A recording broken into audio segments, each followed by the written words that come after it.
দেখুন ভাইয়া, আজকের রাতে একটু বেশি ঘনিষ্ঠ হওয়ার কথা যদি বলেন। আমার খুব ভয় লাগে। ড্রয়ার থেকে ছোট্ট একটা প্যাকেট বের করে টেবিলে রাখতে যেতেই নববধূ দৃষ্টির এমন কথা শুনে অভি একটু হেসে ফেল। কেমন বাচ্চাদের মতো কথা বলে মেয়েটা। অভি ঘুরে দাঁড়িয়ে নরম গলায় বল, কি বলছো এসব দৃষ্টি? আর স্বামী স্ত্রীর মাঝে তো সবই স্বাভাবিক, তাই না? দৃষ্টি চোখ নিচু করে বলল, তবুও আমি এসব করতে পারবো না। আমার ভালো লাগে না। আচ্ছা ঠিক আছে, ওসব এখন করতে হবে না বলে অভি চেয়ার টেনে দৃষ্টির সামনে বসল।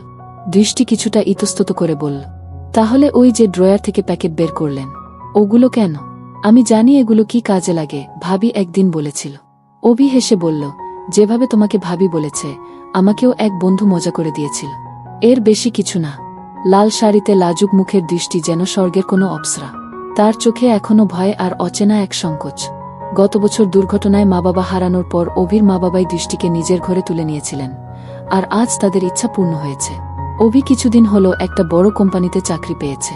সুদর্শন, শান্ত স্বভাবের এই মানুষটিকে দৃষ্টি মন থেকে শ্রদ্ধা করে, কিন্তু হঠাৎ এত কাছে আসার কথা ভাবতেই বুকের ভেতর অদ্ভুত কাঁপুনি লাগে তার।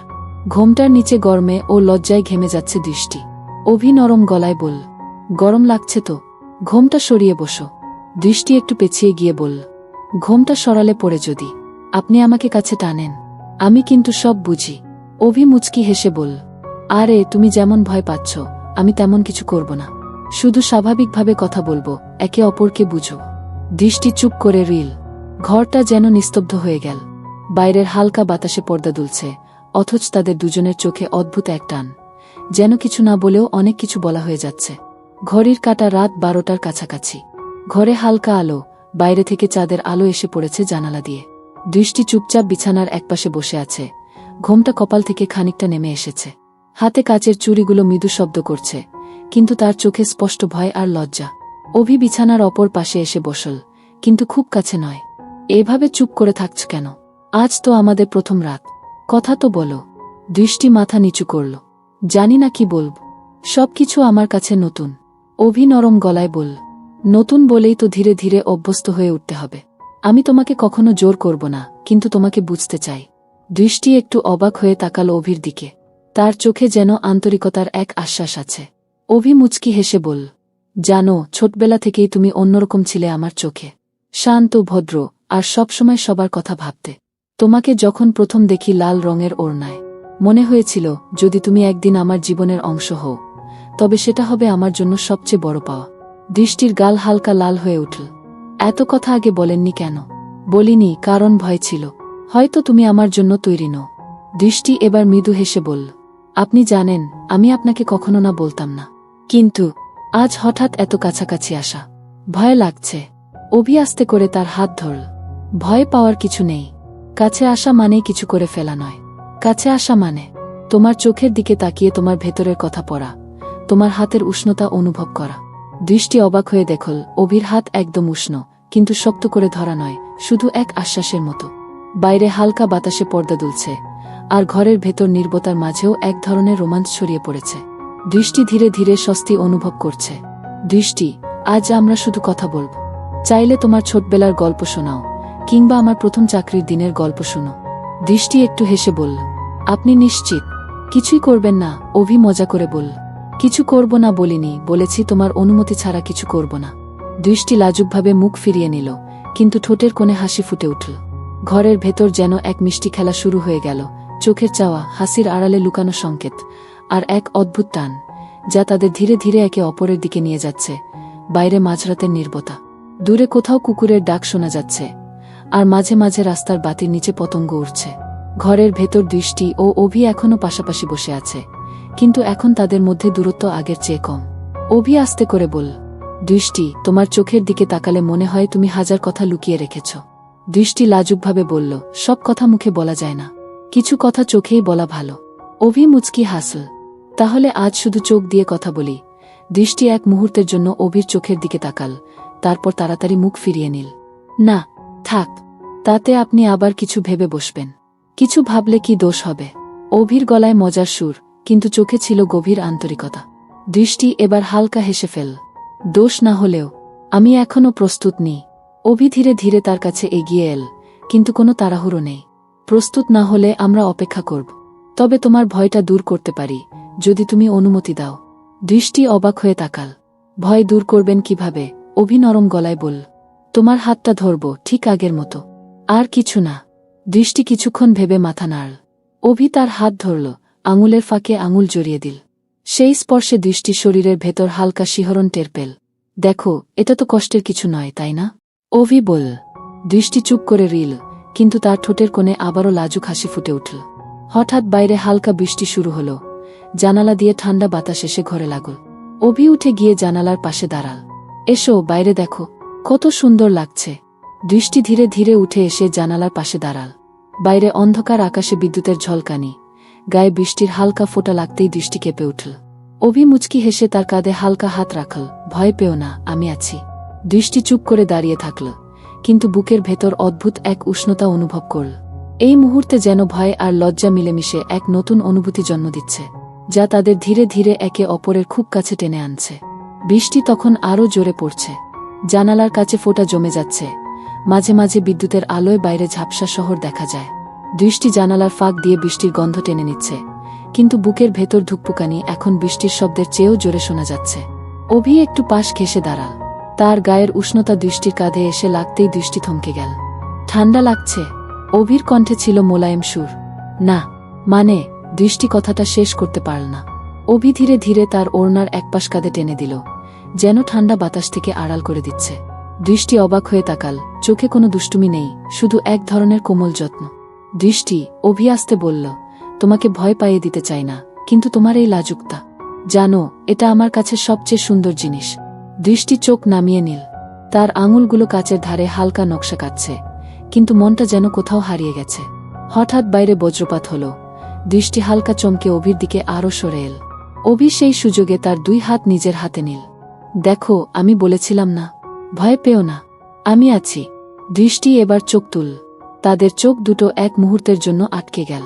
বাইরে বৃষ্টি, ভেতরে সেই নীরবতার মাঝে শ্বাসের শব্দ স্পষ্ট শোনা যাচ্ছে। অভি মৃদু হেসে বলল, যদি বলি এই মুহূর্তটা যেন থেমে যায়, শুধু আমরা দুজন থাকি, বাকি সব হারিয়ে যাক, তুমি কি রাজি হবে? দৃষ্টি কিছু বলল না, শুধু চোখে এক অদ্ভুত সম্মতি ফুটে উঠল। বৃষ্টি তখন আরও জোরে নামছে, কিন্তু ঘরের ভেতর যেন সময় ধীরে ধীরে গা হয়ে আসছে, যেখানে ভয় আর লজ্জা মিলেমিশে জন্ম দিচ্ছে এক মিষ্টি, গভীর রোমাঞ্চের দিকে। বৃষ্টির শব্দ যেন আরও ঘন হয়ে এসেছে। জানালার কাছে জলের ফোঁটা টুপটাপ গড়িয়ে পড়ছে।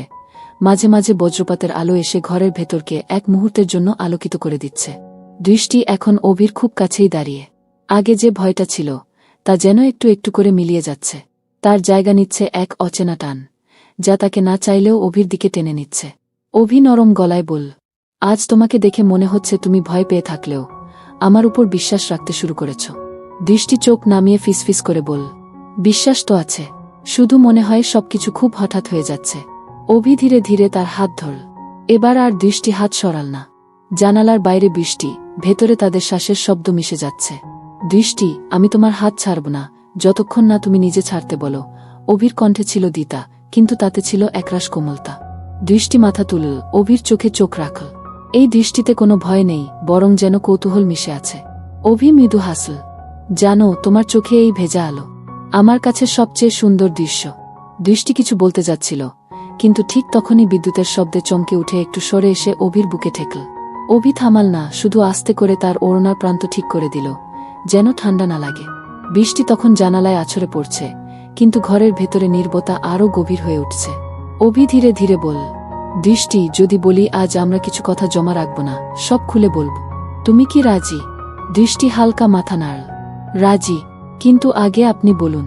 অভি নরম গলায় নিজের অনুভূতির কথা বলতে লাগল, কিভাবে ছোটবেলা থেকে দৃষ্টিকে ভিন্নভাবে দেখেছে, কিভাবে তাকে হারানোর ভয় সবসময় মনে ছিল। দৃষ্টি একদম চুপ করে শুনছিল, যেন প্রতিটা শব্দ নিজের ভেতরে টেনে নিচ্ছে। একসময় অভি থামল, তার হাত থেকে আলতো করে দৃষ্টির আঙুলগুলো জড়িয়ে ধরল। এবার তোমার পালা।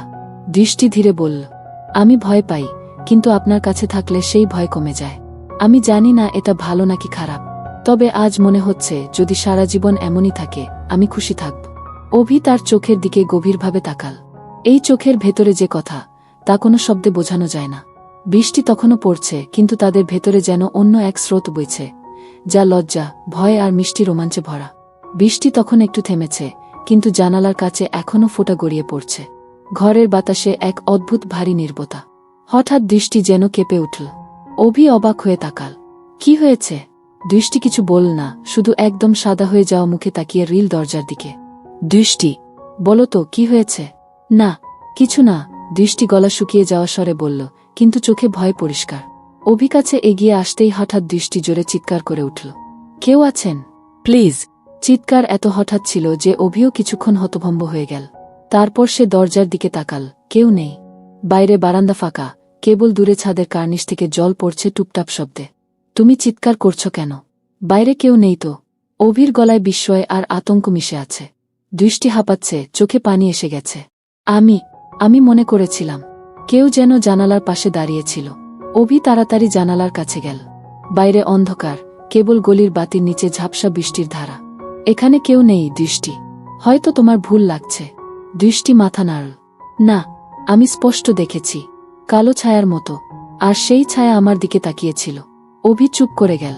তার নিজেরও মনে এক অদ্ভুত অস্বস্তি জন্ম নিল, কিন্তু দৃষ্টিকে ভয় না দেখিয়ে সে হাত বাড়িয়ে বলল, এসো বসো। আমি আছি, তুমি ভয় পেও না। দৃষ্টি ধীরে ধীরে অভির কাছে এসে বসে পড়ল, কিন্তু তার বুকের ধুকপুকানি যেন থামছেই না। বাইরে আবার হালকা বাতাস উঠেছে, পর্দা দুলছে। দৃষ্টি কেঁপে উঠল। অভি এবার হাত বাড়িয়ে তার হাত শক্ত করে ধরল। আমি আছি দৃষ্টি, যদি কেউ থাকে সে এই ঘরে ঢুকতে পারবে না। কিন্তু অভির গলার দ্বিতার আড়ালে তার চোখেও এখন অদ্ভুত এক চিন্তার ছায়া। ঘরের ভেতর এখনও সেই চাপা নীরবতা। বাইরে বৃষ্টি প্রায় থেমে এসেছে, শুধু মাঝে মাঝে ছাদের কোণা থেকে জল পড়ার টুপটাপ শব্দ শোনা যাচ্ছে। দৃষ্টি অভির হাত শক্ত করে ধরে আছে। তার আঙুলের ঠান্ডা স্পর্শ অভিকে বুঝিয়ে দিচ্ছে সে এখনও ভয় কাটিয়ে উঠতে পারেনি। অভি মৃদু গলায় বলল, শোনো, হয়তো তুমি ভুল দেখেছ। কালো ছায়া জানালার পাশে, এগুলো মাঝে মাঝে চোখে ধোকা দেয়। দৃষ্টি ধীরে মাথা নাড়ল। না অভি, আমি ভুল করিনি। সেই ছায়া একদম স্থির হয়ে দাঁড়িয়েছিল। আমি বুঝতে পারছিলাম কেউ আমার দিকে তাকিয়ে আছে। অভি একটু থেমে তার দিকে তাকাল। দৃষ্টির চোখে এক অদ্ভুত মিশ্র অনুভূতি, ভয়, কৌতূহল আর কিছুটা অনিশ্চয়তা। আচ্ছা, যদি সত্যিই কেউ থাকে, তাহলে আমরা দরজা জানালা সব বন্ধ করে দেব। অভি উঠে গিয়ে জানালার ফাঁকটা বন্ধ করল, পর্দা টেনে দিল। দৃষ্টি ধীরে ধীরে বিছানায় বসল, কিন্তু তার দৃষ্টি বারবার সেই জানালার দিকেই চলে যাচ্ছে।